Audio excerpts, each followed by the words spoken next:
All right. Hello. Welcome, everyone, to the Thursday series live virtual studio visits with Artfare.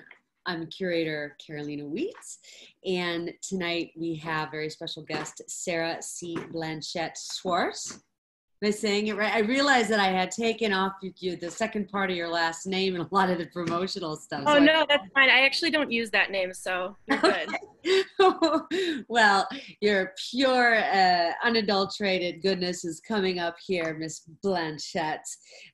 Here we've got some folks still coming in, and Sarah's graduated with her BFA in photography from Oakland University and in Michigan, and as well as her MFA textiles or fibers from Cranbrook. She had a couple solo shows, group exhibitions, and otherwise Columbus and Detroit. You're kind of early on in your career here, so we're really excited to talk to you tonight about the work that you make and the transdisciplinary relationship or interdisciplinary relationship between the photo and the textiles and your process. So thanks for being here. Thank you. Yeah. Well, where are you right now? It's kind of starting with this because of all of our COVID quarantines. Yeah, so I'm in my basement studio. I set it up actually probably around like January because it got really snowy and I didn't want to drive to my Detroit studio.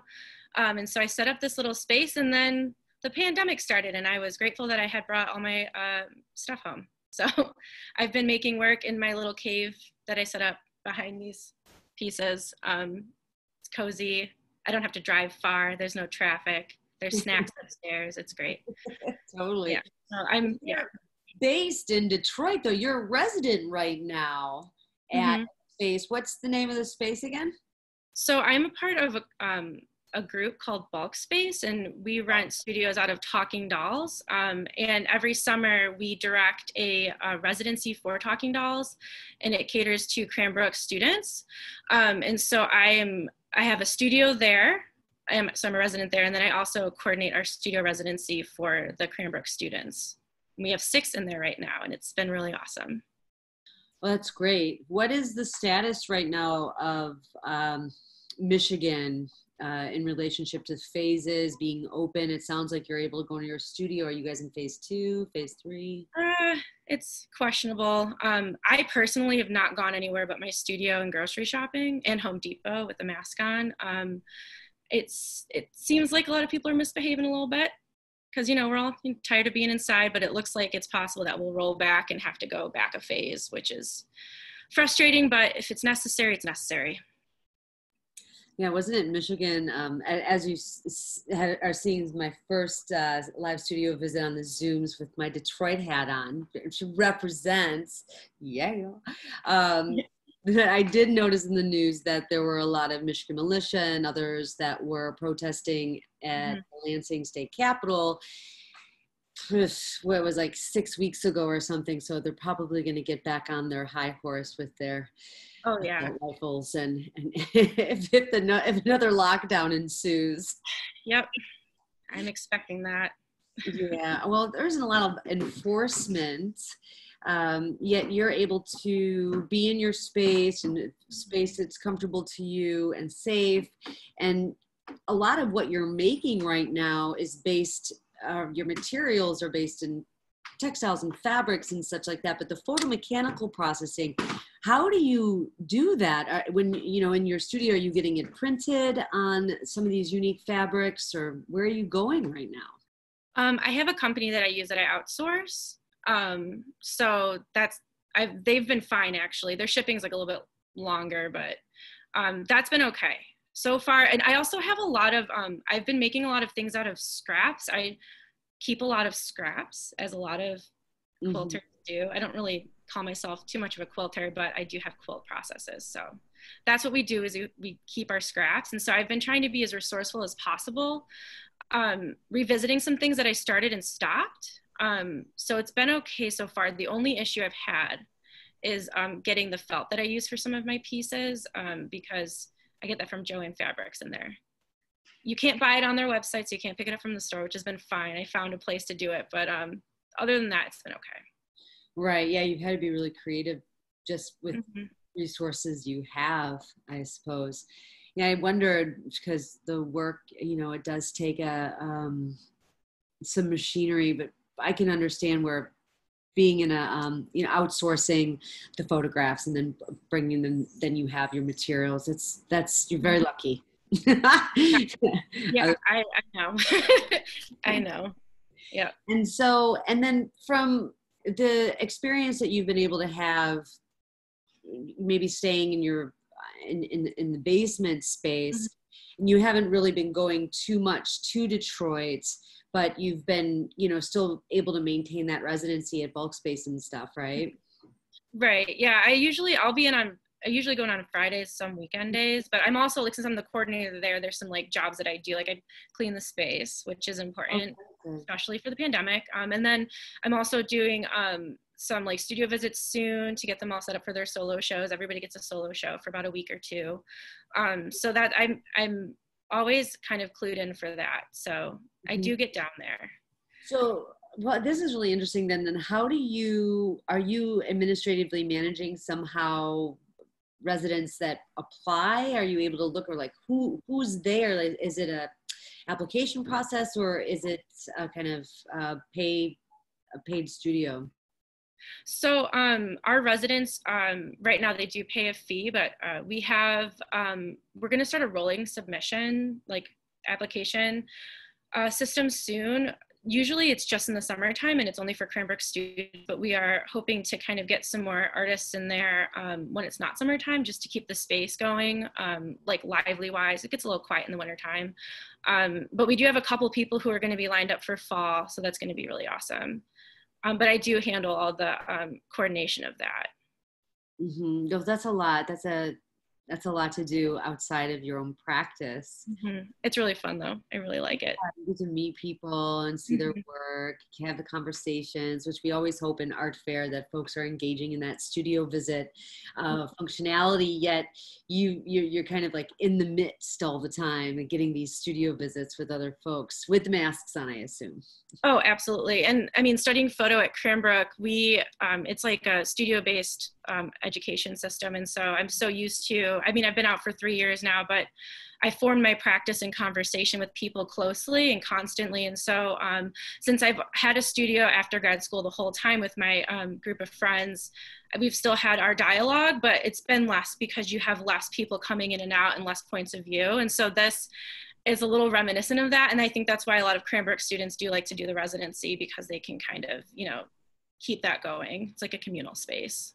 Yeah, definitely. I know that one of the reasons why Artfare and the team, we started the live studio visits or on virtually, was because we were also missing doing studio visits with artists. We've got over 500 artists on the platform now, but a lot of times in order to find the artists, initially when we were just starting the platform, we would go out to their studio and kind of encourage them to believe in us and do that thing. And so Daniela, Kelly, and I, we really missed that idea. And so that's kind of the impetus for us to have these visits every Thursday night, is to have these, I like to say they're adult, but they're not always adult. They're just, art conversations. And I'm really excited to dive in a little bit about your work I've been eyeing on the platform now. And so it's really nice to talk to you and see a little bit more. And I'm seeing your quilt behind you over your right shoulder, which is kind of, a traditionally what we were seeing on the app. And now we're seeing these newer works over your other shoulder that I hadn't seen until I started looking in the, the most recent weeks. But I like these two things right behind you. I think you had mentioned they're works in progress, but how about we start looking at some of your inspirations, or talk just a little bit about, I know you self-identify that these are self-portraits predominantly. A lot of the work pertains to, and it can or can't be very obvious to some folks, but I'd love if, I know you made a little presentation for us to look at, and if you wanted to start that now, it'd be great. Thanks. So I'm going to talk a little bit about how I work with archives. Archives are really important to me. I've always been very resourceful, so it's kind of a way to like rely on myself for the content. So all my work is kind of a performance of my experiencing growing up as a woman on the internet, and starting online when I was 9. When I was around 12, 13, I started photographing myself for like art websites and MySpace contests. And so that's kind of how I founded like my self-esteem as a person, was feedback from other people. So when you build what you see yourself as off of other people at that age, it's, as you get older and your body changes, things, your opinion about yourself changes, and then how you see yourself internally completely changes. So this is kind of my way to combat my body dysmorphia and maybe talk about what it's like being a child of the internet. So here are some of the archives that I work with. The top one is film. And then I use my cell phone a lot because, it's there. But what I'll do is I'll sit down for I won't really sit down, I move around. 10 minutes, I'll shoot a bunch of photos, and then I use every single one of them. So there's no editing. I just use what I have, and I'll exhaust an archive. Sometimes I'll revisit it in future works, but typically I'll exhaust it and I'll move on. So here's some archives I've worked on in the past. This is my current archive right here, just a selection of the photos. And then also this one I'm working off of. So Sarah, when you say you use every photo, and I like that you're using the film or analog and digital platform, and you mentioned you are a digital native, which I appreciate as well, because I think I've been referred to as a digital immigrant, and it takes me a little time to kind of get used to things, but I catch on. But you also mentioned that you're using every one of these photographs. To me, that seems daunting. When you say that, are you printing all of these and then you're chopping them up and using them in your quilts, or can you just further that thought? Yeah, so I don't use every single photograph, but I don't eliminate anything. So it's not like after the shoot, I'll go through and delete things. I spend a lot of time with the images, and the way that I figured out how my mind works is that the more time I spend with an image of myself that I don't like, the more in love I become with it. And so that's been really good in kind of mending the fractures that I have in my mind in regards to my internal image of myself is still 16. And so when I photograph myself, I expect to see that person. And I'm 27, so I'm not too far off from 16, I suppose. But, I imagine as I get older, this will be a process that'll evolve. And I'm really interested to see how that is. It's just fascinating to me. And, you're referring to kind of this idea of body dysmorphia, or the youth of the coming of age and the tween, to the young woman, to the adult woman. What spurred your initial impetus to, I'm going to make work about me and myself, or self-portraiture, opposed to, say, other women or other figures that we see so often? Right.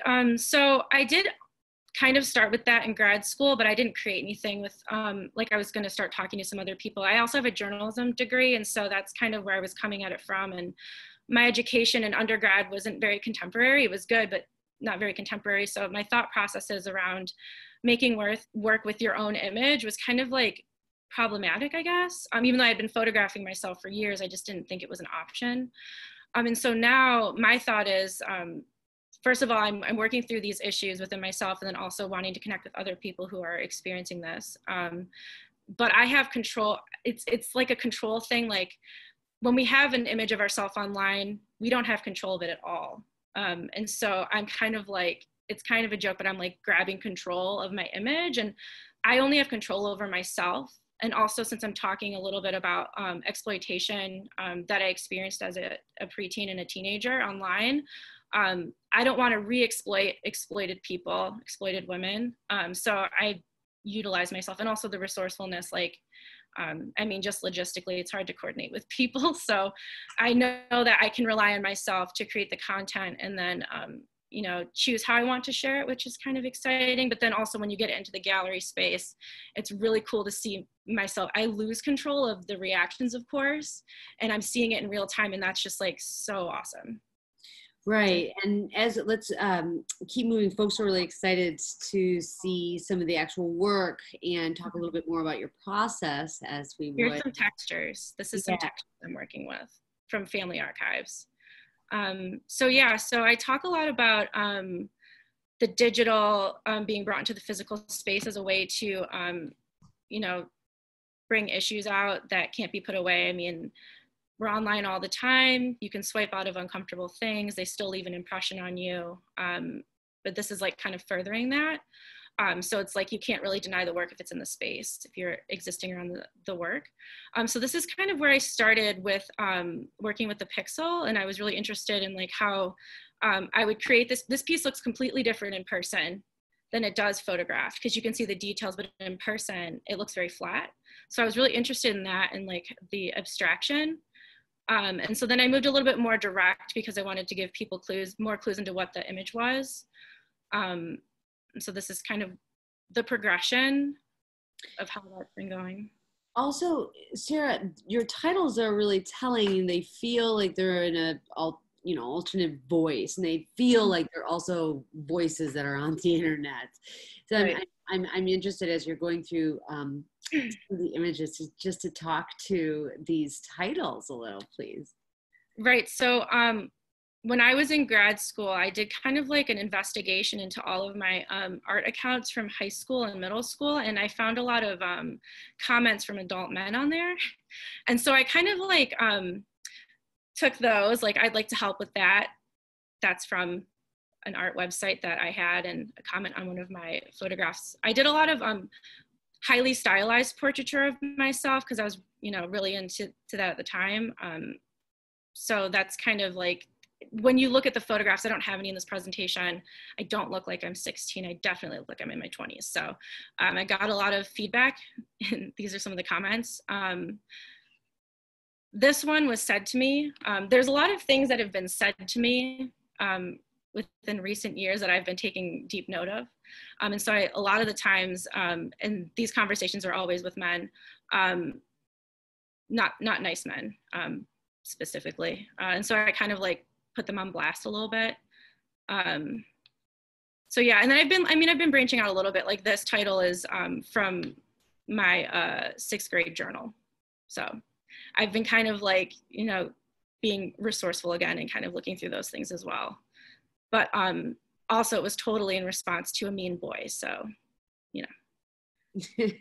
I know, I'm always so amazed. I have a 13-year-old right now, and the digital native thing happens again. And she's just like, oh yeah, people are just so mean, or, oh yeah, they're just trolls. They're just, I don't even know. They just want to be mean. And the attitude towards it is so different than, say, for someone like yourself, who's a little older and they're kind of like moved into these comment sections, right. Or for myself, that, you know, it's not that my photograph is an appendage of me that someone's cutting up. It doesn't hurt really, but emotionally you want to feel accepted, right? And that's why we have likes and oh yeah.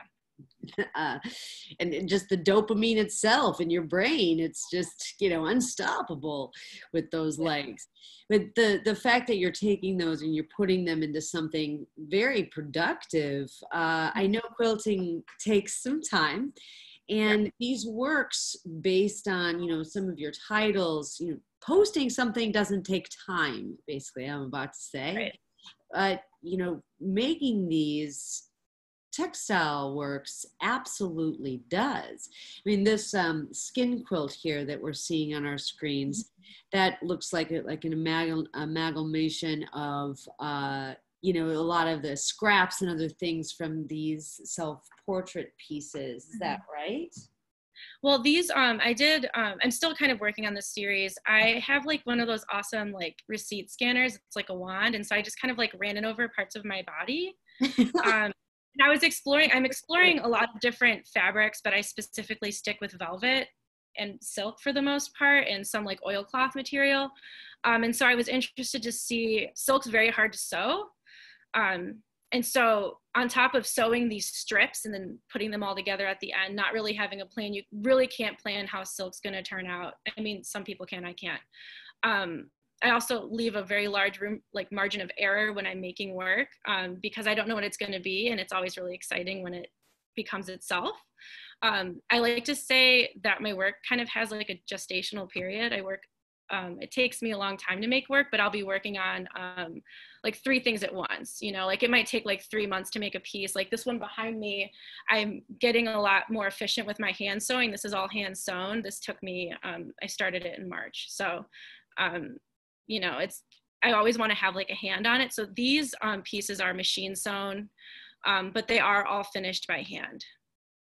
So, and then I'm also with the basement pipe, the galvanized piping is like reminiscent of the basement. I'm really interested in like the mysticism of the basement as like a secret space. Like when I was a kid, like the basement was kind of like my spot. I moved back in there for grad school into my childhood basement. So that was neat. So I love basement vibes. I'm in one now, makes me feel alive. I don't know. That's compelling because so many of the objects, the shapes, and the hanging conventions, the fact that you're thinking about them is so important. Obviously, you know, the reason for everything. It's always great to have someone come in your studio and be like, "Why'd you do this?" And be like, "This is why." So, also, like, our basement's haunted. I don't know. Like, I love going into a basement I don't know. And I'm like, whoo, getting weird vibes. So it's just kind of like an element of fear. Like I like to listen to a lot of horror podcasts when I make work. I don't know what it does to me. Apparently I get energized. I don't know. Oh, nice. It's probably because I grew up on Twilight and I love that vibe. So like, you know, forbidden, whatever. Well, it's also something that could be, you know, stirring or inspirational and like keep you moving faster, that fear. Yeah, the work that I Need Something Wet that you were just scrolling.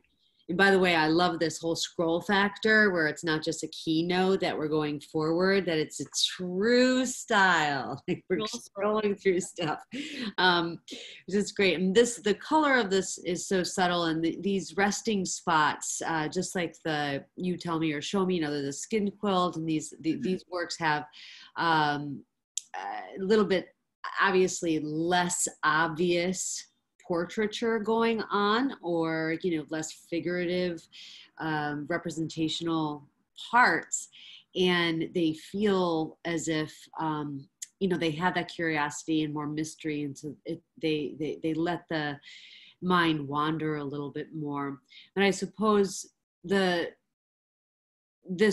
work, the way that it's hung to the side like this, what were you thinking to have the tapestry not be, you know, just a scroll up down? Right. So I think a lot about the swipe, like the swipe, and I guess I'm talking about dating apps. I've never used a dating app, so I'm not really sure. Like not for fun. I've used it for research, but not for fun. Oh, okay. Got it. So it's like really just like kind of like the glitch and the swipe, like the falling away of pixels. And so I'm like really interested in that shape. And it's funny, a lot of the forms that I work with, like the hexagons that you guys will see, they just naturally fall into that shape. If you're taking like a rectangle or a square image and you're separating it out into these hexagon pixels, they turn into a swipe naturally. And I've been moving outside of that. I've got diamonds now, and that's more of like a breaking of glass, like a breaking of self, still digital, because it's fragmentation. So I'm kind of I'm not moving away. I love the hexagon. I'll probably do more stuff with that, but like kind of exploring, like, does it still read as digital, you know, with the different shapes? Can I break outside of the pixel shape? So that's kind of, the shape of the swipe is kind of like a tool, I guess. And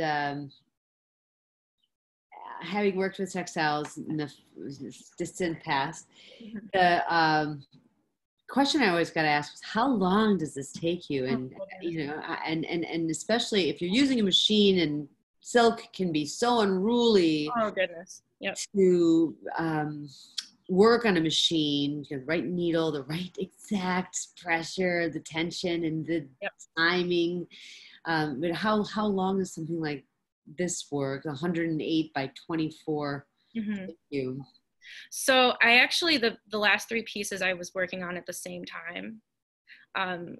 I was like off, like I had a wild job, quit it, it was terrible. And so I had this like beautiful 2 months in my studio where I was just there every day, and it was wonderful. And I was working on all these pieces all at the same time. And I mean, like I said, sewing strips, it's very daunting. And, you know, it's like, oh, I got to sew more strips, but that's part of it. It's like a meditation. The meditation is a huge part of it. And so these, like being machine sewn, I do sew them alone, but some of my handwork pieces, like if I'm getting my tires changed or something, I'll bring it with me and sew in the waiting room, because it's kind of like I'm still doing it alone, but people are kind of watching, they're like interested, it's fascinating. So like, you know, I don't know, I think a lot about like being alone doing the work, and then what it means when you are around people and the energy and all that. But these were done alone. They took like 2 months to put together, and then like another month to finish them off, because you have to hand sew the whole back of it, hand quilt it, so that takes a while. But that's when I really get to sit with the work and we get to spend time together, because I do call them my babes. Aww. So it's nice, I love it.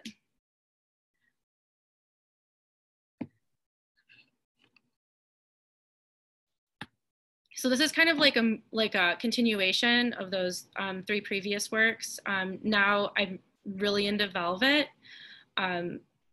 Fleetwood Mac vibes, like, you know, that's part of it. But I really love like the mysticism of velvet, how sparkly it is. It's been really fun to photograph it. I use flash, which is like not normal as a photographer, and like, ooh. I never use flash, but only for like my portraits and then documenting this work. And so it's been interesting to see how to represent it online on the screen, and then like still maintain this really specific experience of viewing the work when it's in the space. And so this piece took me 8 months to do, and it was the most amount of sewing strips I've ever done. But what I did is I sewed all the strips together, had all these squares, like a whole mass of squares, like I don't know, like 6 feet, 12 feet, I don't know, I don't remember. But I put it on the ground, and it took me, like I said, like 6 months to sew this thing together. And I just cut it all up, and then I sewed it back together and created these, like I had to force the pieces together, because I cut them all funky and then mixed them all up and then sewed them together by force, by hand. And so that was like a really incredible experience. The title for this piece, You're Too Good Looking to Be This Size, was said to me by my doctor, not my doctor anymore, but he was like taking my pulse and like whispered in my ear. So it was disturbing. Oh I'm like, ah. And I never react well in those situations. I just don't say anything, or I'll agree, which is like not good. So I'm working on that. But this one is like my, you know, putting him on blast a little bit. But I do kind of like, when I'm making these pieces, in response to some of these situations, I do kind of have a low-key fantasy of putting them on their doorstep and just like being like, screw you, here's this thing I made. But I don't think I'd ever do that. But it is kind of like a thought when I'm like, screw you, instead of me being like, you're mean, you know. Well, I mean, you don't have to give them the piece per se, because I don't want to, they don't deserve it. They don't deserve it, that's right. But then, you know, send an image, and yeah, exactly, you know, and hey, this you're mean. Or they'll see it someday and be like, wait a second, I don't think they'd remember that they said these things, but if they did, that would be uncomfortable. I wonder if that'll happen someday. I'll let you know. Yeah. So here I am moving into hexagons. This was created pretty early on in my graduate career. And it was the first time that I was actually taking a fiber elective. So I studied photography at Cranbrook, and then I took a fiber elective my second year. And this was my first time bringing fiber work to like fiber artists. And so it was really interesting how that worked. It was fine. But this is all on cotton, because that's what I was printing at school. So I, you know, might have harmed a printer. And so I moved on and started outsourcing. So this is kind of where I started with that. And then I went straight here for thesis. Well, before we talk about this phenomenal piece, cool, but do you have a nice body? Oh, a great question. Go back up to what I just missed the title on, glitch. Glitch, yeah. This one, the sensibility of the colors. I mean, it's very painterly, the way you're presenting the quilt itself in this hexagon form. And what are we seeing here? We see first a straight shot, and then the top right, is that the back? Yeah, so that's the wood paneling making its first appearance. Oh, that's the wood paneling. Yeah. So I'll give you a short backstory. Okay. The first month of grad school, I didn't know what the heck I was doing. And so I went home and I took some hot photos of myself to send to my boyfriend, who's now my husband. But I was like, we were long distance. I'm like, hey, here's some hot pics. And I looked at him, I'm like, these are awful. And so this is what I did. I made work out of them. And I brought them to my peers and to see what they thought. And this is one of the photos from that series I actually used quite a bit for a while. And I when I work on these pieces, if I make a mistake, if I flip a hexagon, because I do catalog them and I number them and everything, if I make a mistake, I don't fix it. So this one specifically started my glitch fascination in regards to that. But I always thought this piece was interesting. It doesn't have a back, and when you flip it over and you look at the back, you almost see more. You can't tell from the screen, but you almost see more on the back than you do on the front. So it's fascinating. Yeah, so I'm just trying to get this. The colors on the quilt then, the original fabric, that is an unmanipulated photograph, or did you manipulate the photograph at all in Photoshop before it was printed on the cotton? When I was learning how to print on fabric, which like I said, I don't, because it's dangerous. I don't know. I think it's nice to outsource sometimes. I think I just did like your typical like brightening, because I did shoot it with a flash. I brightened a little bit, boost the color a little bit. But this is how it printed, and that could be like the printer profile that I used. Who knows? Right. Yeah. The printer profile is, I mean, it's a really warm overtone, right? And so it has that sensibility. It's very painterly in that way. And the glitch also helps the viewer become more excited about that same kind of, wait, what is this? I'm curious. Right. You know, it's not so obviously female form right away, which is in your favor a lot of times. And one of the things I wanted to say is, you know, as a curator, I took the curatorial liberty to say something, you know, along the lines like neo-feminist, because so many of the works that you're presenting, your self-portraiture presents this beautiful female figure as the idea. I know there's so many different kind of feminists. There's a glitch feminist even, but you know, like it takes the female form and it highlights the female form in this way that's the equality isn't so much about I can do what men can do, you know, first wave kind of stuff. It's I am female, hear me roar, here is my body, you can't do what I can do, ha, you know, I'm it's just kind of taking that and really highlighting the female form. So it's one of the reasons why I like that, but I can also see how this could fit into like glitch feminism, because what you're speaking to in relationship to our idea of the digital native, or being online, or being women online, being cisgendered women online, or even, you know, just being a femme online. And how, I mean, you could be masked and be online and do these same things, but this idea of glitch feminism speaks to the female identifying that you could be anything. You could do you could do this one day, you could look that way one day, you could, so you're constantly in this empowerment zone of the glitch feminism. And I just really, I enjoy that. And this piece being called that, and then seeing that this happy accident turns into this really fantastic, curious yet soft and also vulnerable piece. Oh, absolutely. Yeah. like I really enjoy because I do feel really empowered with this work. And I know a lot of people ask sometimes, are you going to make work with your image forever? And I don't know, but I'm just going to like let it ride out. I really enjoy it. I think it's doing a lot for me too, just like psychologically. My theory about, you know, mending, like cutting myself into pieces and then mending myself back into this new form has been really beautiful. I really like doing it. It's nice. Yeah, it's fantastic. I spent so many years on the road looking at young people's artwork, and there was a certain phase in that college recruitment that the students were starting self-harming.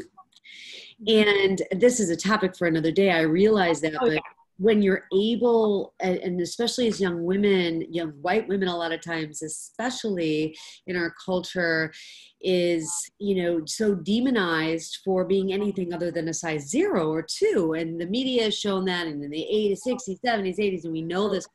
Yet I was seeing the work come from young women that, you know, kind of use their body as their artwork. So there was a lot more performance based, this thoughtful presentation of how to transform your figure and own it and love it, I think is an important factor of you as you were saying, like this cutting up and reassemblage. Right.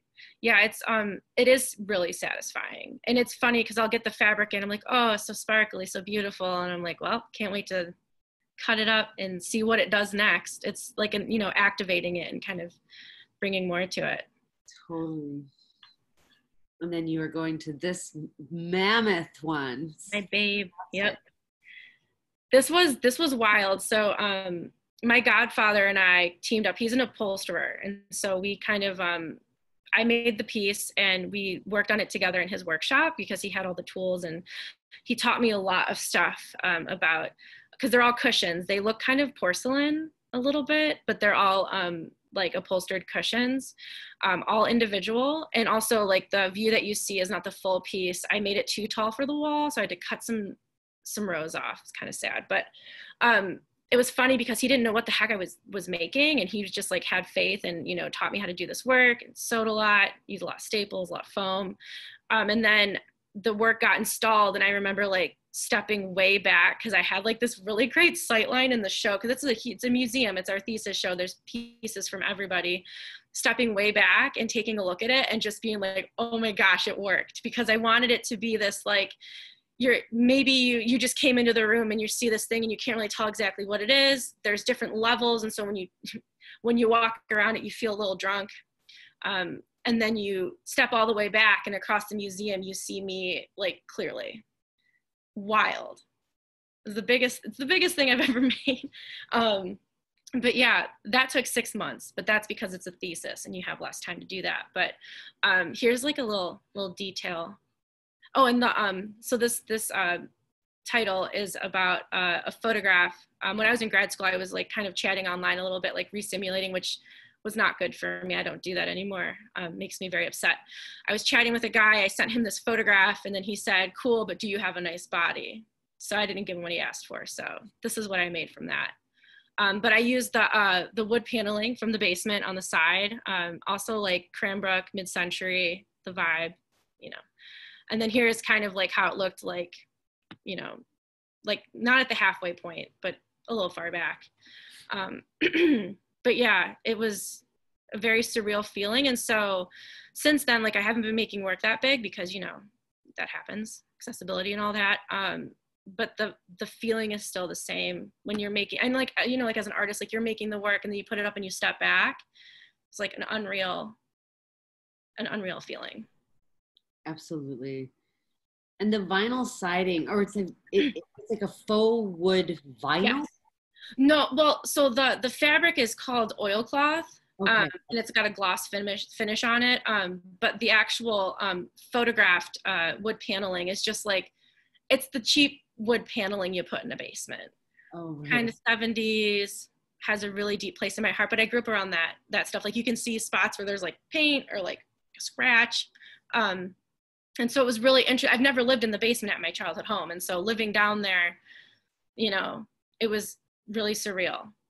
It was cool though. I enjoyed it. So yeah, so then this was thesis. And then after that, the first thing that I started working on after grad school was making like a smaller version. And since I had made the cotton piece, and I don't use cotton in my work now, I wanted something that was a little bit more tactile when I was making it. Cause this is also like kind of like an anxiety buster. Cause like whenever I'm the person at Thanksgiving dinner sewing something, because there's family, anxious, and so I sew and it makes me feel better. And then it's a nice way for me to talk to my family about my work, because we're creative, but I come from like a family of like auto workers, and so like it's like another world, and so it's a nice time to connect with my family and tell them what in the world I'm doing. So this was the first piece that I made out of grad school, and then I began doing it more. Kind of refined my process a little bit. This one took the longest because I was really trying to, like, it's all hand sewn, and there's like hundreds of them. I think there's like 500 in this one or something. I'm not going to count. And so like I kind of refined my process to get a little bit quicker, and now I'm like really quick at it. So I'm trying to like think bigger, so that takes longer still, because it's like a really satisfying experience. And like I said before, I catalog every single piece gets its own slot in like a case, and I carry this case around with all the pieces in it, and they're all like, I put them all together, everything's like in its order. And then this was the and you're using a sewing machine for these still, correct? Or is this all hand? It's all hand. No, I don't use any machines on this. It's really funny. So I don't have as much confidence in my machine as I do myself, you know, like the hand versus the machine will break down. Yeah. Like if it breaks, it breaks. And then what do I do then? But like, I like to rely on my hand more. It's the size of the hexagons, it's comfortable. Like you think like it'd be uncomfortable in the hands, but it's not. It's like a really satisfying. What I do is I'll, the first one I sew a line. So I sew the first line, and then I like add the pieces in as I go, like every single line. And so it's just like adding on and adding on. And so this is the most recent one. This one didn't take, like this one took a couple months, which was kind of wild, but it is a little bit smaller. So yeah, this image is from one of the archives that I showed you guys earlier. So I've been, and you can't really tell what these images are, like these pieces are gonna look like. I don't know how the image is gonna glitch. So it's always really interesting because I literally have no idea until it's finished.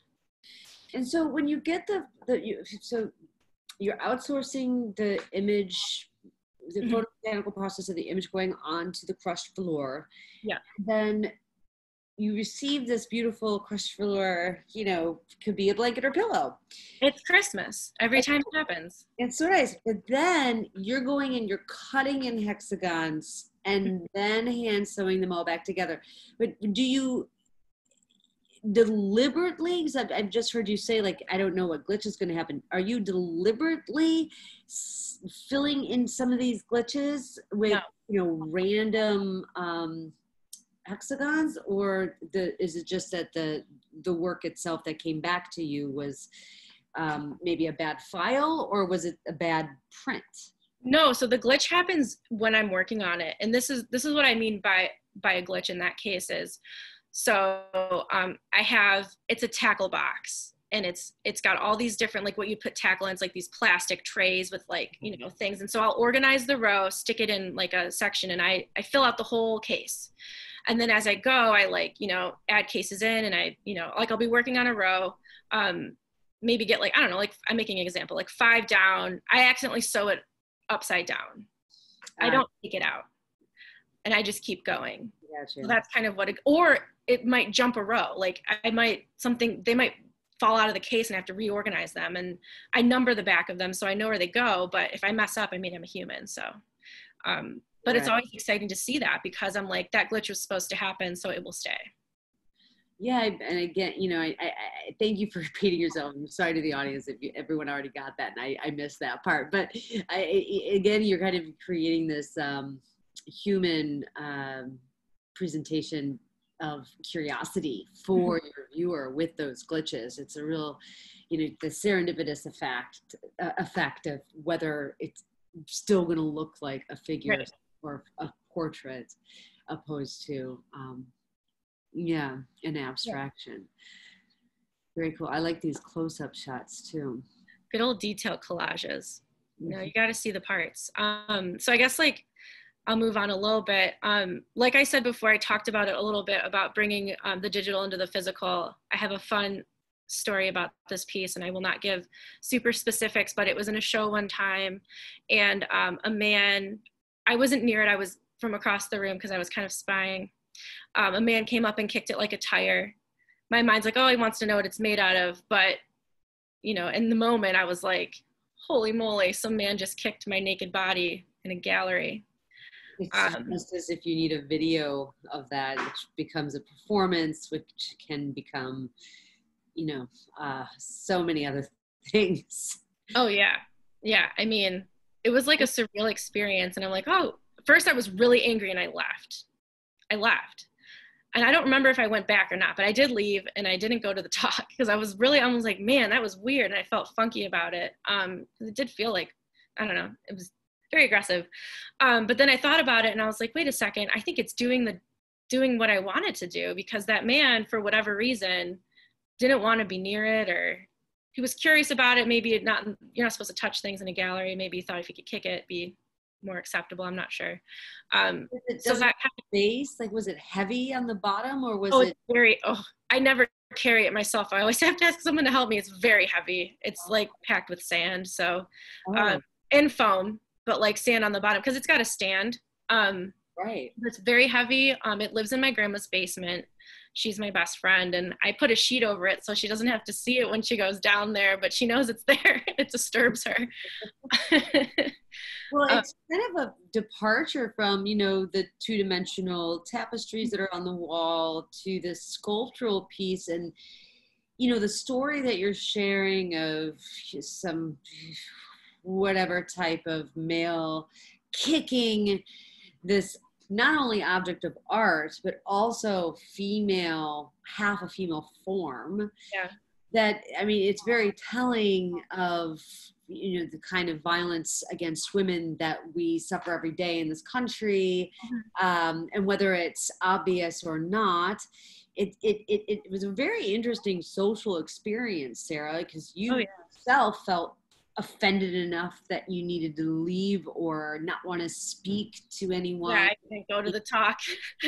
Yeah, and I mean, there is something maybe more to that in this work that you can consider when, you know, creating future works, because it almost feels like a Tony Ursler. You're looking at, it's not a video, it's, you know, it's a solid Right. object, nothing's moving, but it's large enough, I'm seeing it 50 by 50, that it's still a pretty substantial Yeah, size, it's pretty big. and it looks like an art piece. So, you know, it's kind of, this affected, my main point is this affected your viewer Mm-hmm. in a visceral way enough to create this violent act against it. You know, there's Right. something to that. It's really interesting, and obviously it was, like I said, very upsetting. But it did show me that there is a reaction that's happening.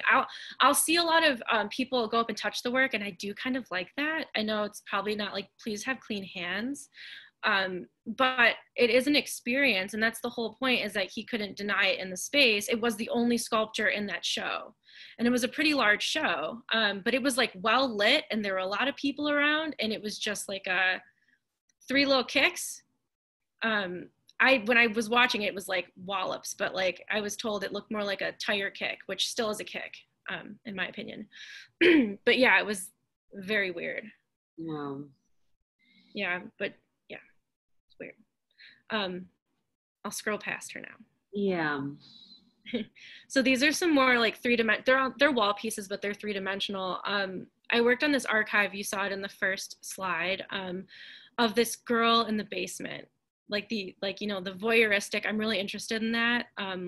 Like this girl photographing herself for herself, but like someone's creeping in the window, which is like terrifying, but it is kind of like a view into this girl's, the basement babe, her experience and experimenting with herself and her image. And so I created these, they're 3-dimensional. The one on the left is huge. It's very heavy.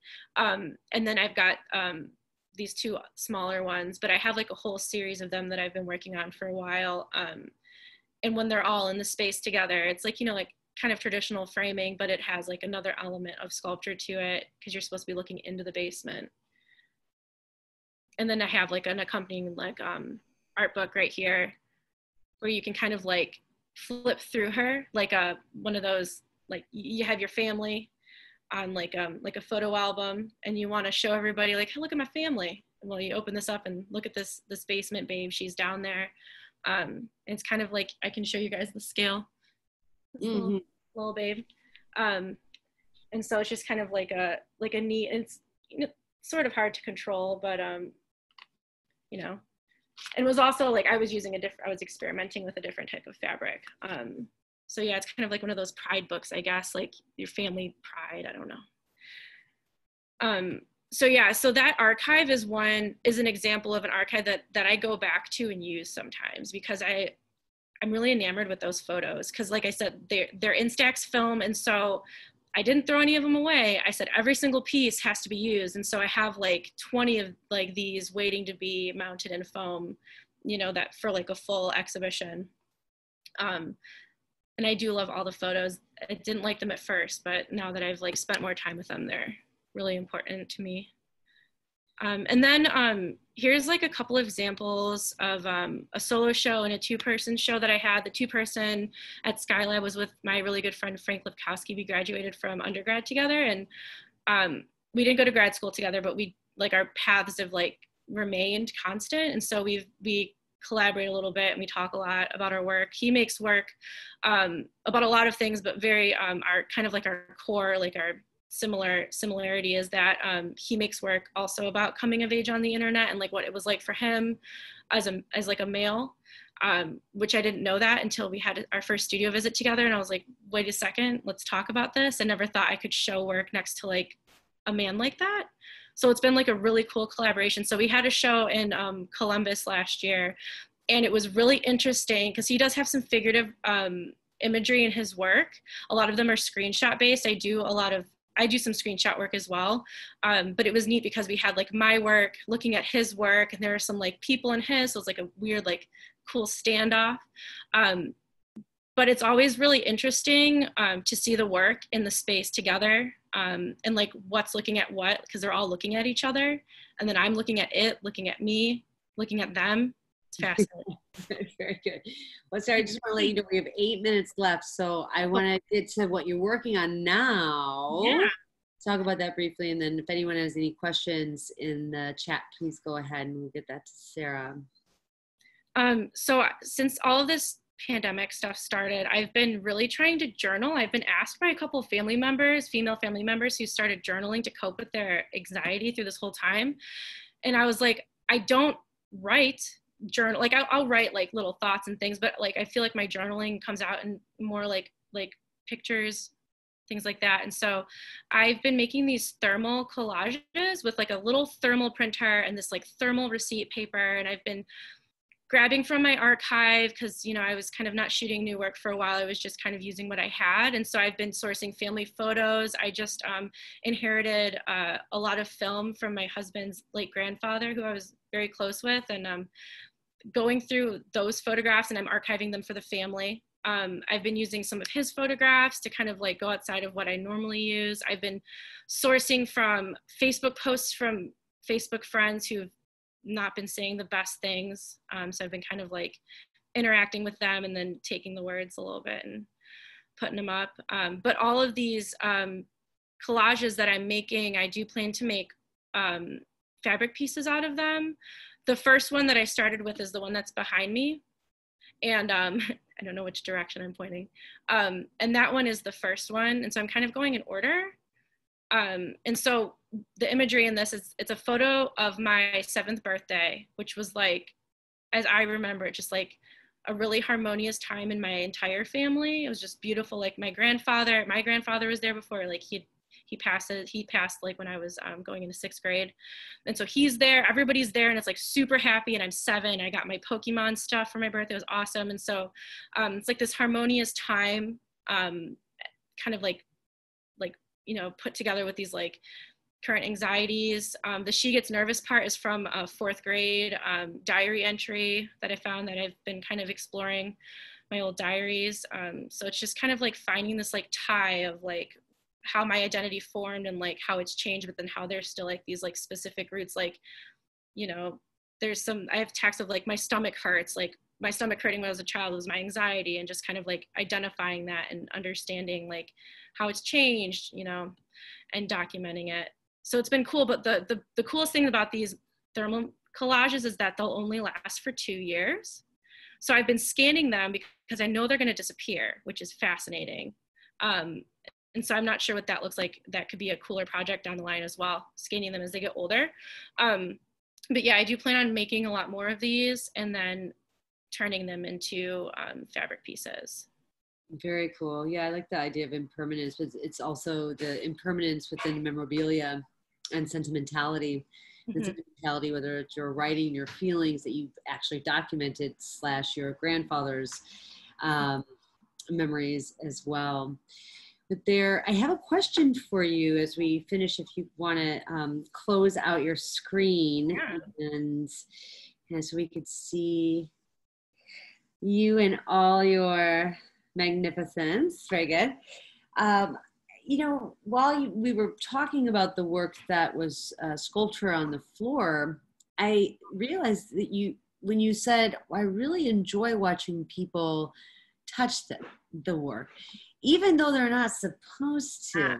They're not. There's something about textiles that does give or warrant the viewer, or, you know, the participant in the art viewing, a certain agency to touch the work, because it's textiles, it's textiles.